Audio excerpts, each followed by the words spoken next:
سر diabetes اور دل کے مریض کے جو پیشنٹس ہوتے ہیں ان کے لیے صحیح وقت کون سا ہوگا دوائیں لینے کا؟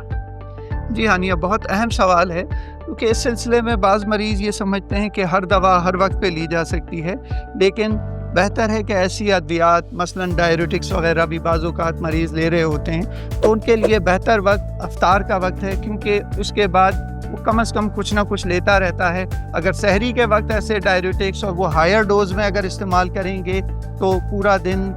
بار بار پیشاب کے آنے سے ڈی ہائیڈریشن کا ایلیمنٹ بھی بڑھ سکتا ہے، تو اس لیے کوشش یہ کی جاتی ہے کہ فزیشین رمضان سے پہلے ہی ان کے ڈوز کو ایڈجسٹ بھی کر لیتے ہیں، ان میں کمی بھی کی جاتی ہے اور کسی حد تک دواؤں کے، اور بعض اوقات تو ایسا بھی ہوتا ہے کہ ہم ڈائیورٹکس کے استعمال کو بہت حد تک کم بھی کر لیتے ہیں اور ان کے اوقات کو بھی اسی طرح ایڈجسٹ کیا جاتا ہے۔ Thank you sir.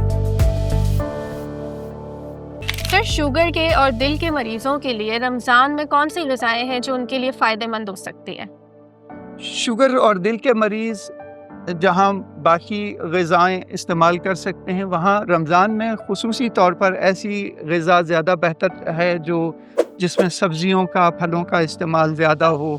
اور ایسی مرغن غذاؤں سے اجتناب کیا جائے، کیونکہ وہ مرغن غذائیں پھر بار بار پیاس کی شدت کو بھی بڑھاتی ہیں۔ مریض کے لیے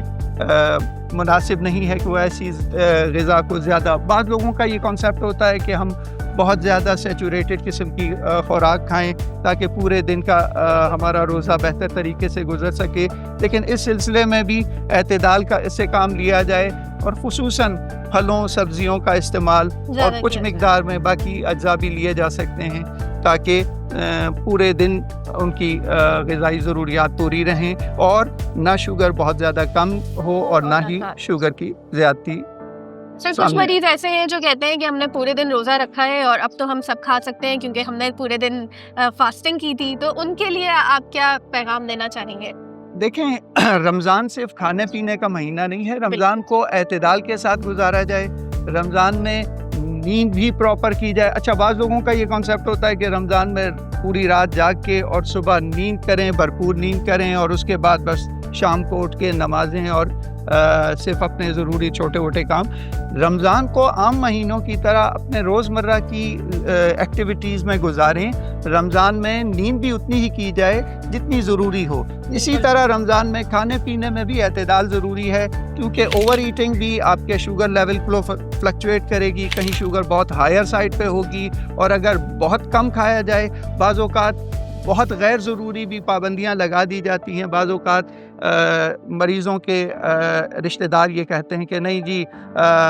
فلاں چیز نہیں کھانی ہے، فلاں چیز کھانی ہے، کھایا جائے، لیکن اعتدال کے ساتھ اگر کھانا پینا ہوگا تو اس سے شوگر کے لیولز بھی بہت زیادہ ڈسٹرب نہیں ہوں گے، اور ہلکی پھلکی ایکسرسائز اور اس کے ساتھ نمازوں میں پابندگی کے ساتھ آپ اپنے رمضان کو بہتر طریقے سے